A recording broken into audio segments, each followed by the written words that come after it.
بسم اللہ الرحمن الرحیم ایاک نعبد و ایاک نستعین۔ میرے پاکستانیوں، میں آج اپنی ساری قوم کو سمجھانا چاہتا ہوں کہ کیوں ہم اس جگہ پہ پہنچ گئے کہ ہم جیل بھرو تحریک کا آغاز کرنا چاہتے ہیں۔ اس کی کیا وجہ ہے؟ دیکھیں، ساری دنیا میں قومیں کسی قانون کے تحت چلتی ہیں۔ قانون کیا ہوتا ہے؟ وہ آئین فیصلہ کرتا ہے کہ کیا قانون میں جائز ہے اور کون سی چیز ناجائز ہے۔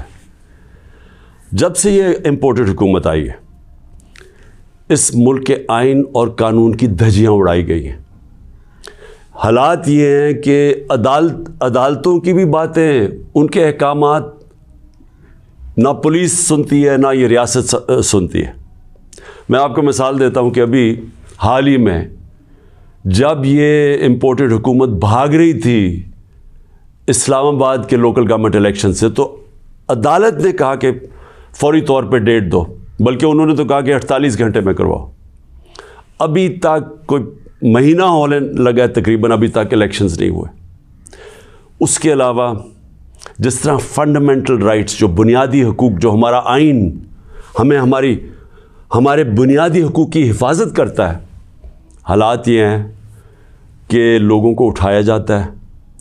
کتنے لوگوں کو سوشل میڈیا کے لوگوں کو اٹھایا گیا، ان کو تشدد کیا گیا ان کے اوپر، صرف اس لیے کہ ان کی کوئی ٹویٹ تھی، اس کے اوپر اٹھایا گیا، تشدد کیا گیا۔ ابھی تک کئی ایسے لوگ ہیں جنہوں نے جس طرح کا تشدد کیا گیا، ابھی تک ان کا ذہنی توازن ٹھیک نہیں ہوا۔ اعظم سواتی، کون سا آئین، کون سا قانون اجازت دیتا ہے کہ ایک ٹویٹ کے اوپر ننگا کر کے اس کے اوپر تشدد کیا جائے، اور پھر جب وہ پھر سے اس کو جیل میں ڈالا جاتا ہے اور پھر اس کو کوئی 30 اس کے اوپر FIR کوئی بلوچستان سندھ میں کی جاتی ہے۔ شیخ رشید، آئین اس کو عدالت اس کو ضمانت دیتی ہے، اس کے باوجود اس کو اٹھا کے لے جاتے ہیں اور اس کے اوپر کیسز سندھ اور بلوچستان میں کر دیتے ہیں۔ فواد چودھری، عدالت 4 دفعہ کہتی ہے IG کو کہ پیش کرو فواد چودھری کو عدالت میں، اور وہ اس کو اسلام آباد لے جاتے ہیں۔ تو یہ تو میں تھوڑی مثالیں دے رہا ہوں جو شہباز گل سے ہوا۔ کسٹوڈیل ٹارچر، تشدد، یہ پاکستان کے قانون کے خلاف ہے۔ تشدد بھی ہوا اور اس کو کوئی ریلیف نہیں ملی، اور پھر ڈرایا دھمکایا گیا اور کیسز کیے گئے۔ پرامن احتجاج ہمارا تھا 25 مئی کو، اس کے اوپر جو ظلم کیا گیا، کون سا قانون اور آئین ایک جمہوریت میں اجازت دیتا ہے کہ پرامن احتجاج کے اوپر تشدد کرو؟ انہوں نے 3 دھرنے ہمارے اگینسٹ دیے اور لانگ مارچز کی، کس کے اوپر ہم نے کوئی سختی کی؟ تو میں تو یہ تھوڑی سی مثالیں دے رہا ہوں آپ کو کہ ہمارا سارا جو ہمارے آئین اور قانون کے اوپر جو اعتماد ہے ہم اس قوم کا، وہ اٹھتا جا رہا ہے، اور بلکہ ہمیں یہ خوف ہے کہ جو اب آئین جو جمہوریت بیس ہوتی ہے جس آئین کے اوپر، اور جمہوریت کے اندر واضح طور پہ ہے کہ 90 دن کے اندر الیکشنز کروانے پڑیں گے۔ ہم نے اپنی 2 حکومتیں پنجاب اور سندھ میں کیوں گرائیں؟ گرائیں کیا ڈیزالو کی؟ خود کوئی ایسے نہیں کرتا۔ ہم نے صرف آئین کو سامنے رکھ کے کی کہ ہمیں جب پتہ تھا کہ 90 دن کے علاوہ آپ آگے نہیں جا سکتے، تو ہم نے اس کو سامنے رکھ کے الیکشنز کی طرف گئے، اس لیے کہ ملک ایک بہت بڑے بحران کا شکار ہے، ایک پولیٹیکل انسٹیبلٹی کا شکار ہے، اور جب تک اس ملک میں سیاسی استحکام نہیں آتا، ہماری معیشت نہیں ٹھیک ہونے لگی۔ تو ہم نے قربانیاں دی 2 گورنمنٹس کی، جو تقریباً 66% پاکستان ہے، صرف اس لیے کہ آئین 90 دن میں الیکشن کرواتا ہے۔ ابھی تک کتنے دن ہو گئے ہیں؟ 20-25 دن ہو گئے ہیں، ابھی تک کوئی ڈیٹ نہیں ملی۔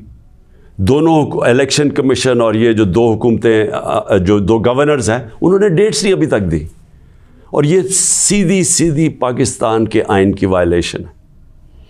اور اگر یہ 90 دن سے آگے جاتے ہیں تو آئین بڑا صاف ہے اس میں کہ آرٹیکل 6 لگے گا۔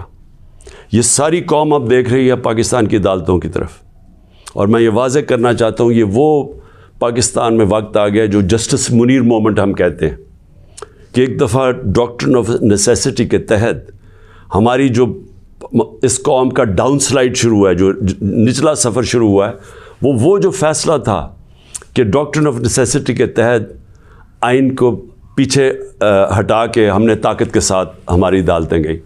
تو آج بھی وہی وقت ہے, سارا پاکستان دیکھ رہا ہے, ٹائم بدل چکا ہے. اگر یہ ہم نے دیکھا کہ اس سے آگے جاتے ہیں تو ہم نے یہ پلان کیا ہوا ہے کہ ہم نے اپنے آئین, اپنے ملک کے قانون کے رول آف لاء کے لیے, انصاف کے لیے ہم نے یہ جیل بھرو تحریک کا فیصلہ کیا, کیونکہ ہمیں کوئی نظر نہیں آ رہا کہ یہ جو وہ لوگ جن کی اوپر کرپشن کے کیسز, انٹرنیشنل انکشاف ہوتا ہے پینما کا, جس میں پتہ چلتا ہے کہ مریم نواز 4 مہنگے ترین لنڈن کی اپارٹمنٹس, جو کہ لنڈن کے سب سے مہنگے علاقے میں, اس پینما کے انکشاف میں پتہ چلتا ہے کہ اصل مالکہ ان کی مریم نواز تھی. اس کے بعد سارا ٹرائل ہوتا ہے, سزا ہوتی ہے. تو ان کے اوپر تو کوئی ایسا تشدد نہیں ہوا, ان کو تو جیل میں رائلٹیز کی طرح رکھا گیا. ان کی طرح دیکھیں جیل میں کیسے جا رہے تھے. تو یہاں ٹویٹس کے اوپر تشدد کیا گیا. تو اس لیے 2 راستے ہمارے سامنے. ایک راستہ یہ ہے کہ ہم توڑ پھوڑ کریں, انتشار پھیلے گا ملک میں, سڑکیں بند کریں, پتھراؤ کریں, پہیہ جام سٹرائک کریں.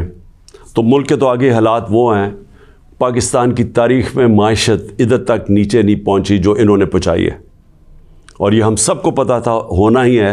اور ہم نے جو اس وقت ان کے ہینڈلرز تھے ان کو واضح کر کے بتایا کہ اگر آپ نے سازش کر کے حکومت گرائی گئی, ان سے نہیں سنبھالی جائے گی, اور نہیں سنبھالی گئی. تو آج کبھی بھی اتنا بڑا اکنامک کرائسس نہیں آیا جو آج پاکستان میں ہے. کبھی عام لوگوں کی زندگی میں اس طرح کی مہنگائی نہیں آئی جو آج آئی ہے.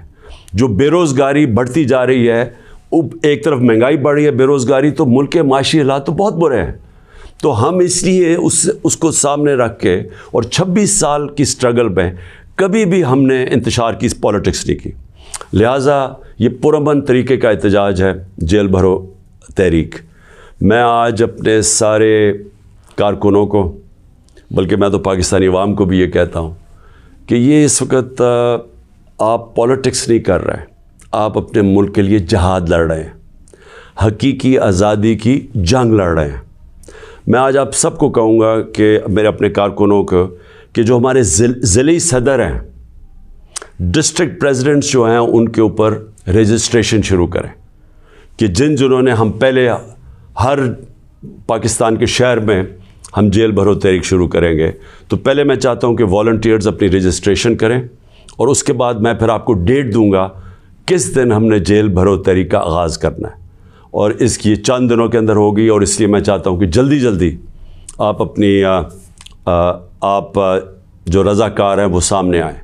اور انشاءاللہ میں یہ سمجھتا ہوں کہ یہ جو ہماری تحریک ہے, اس سے ہم وہ چیز حاصل کرنا چاہتے ہیں جو پاکستان کو ایک حقیقی آزادی بھی دے گا, اور حقیقی آزادی کا مطلب حقیقی جمہوریت وہ بھی دے گا.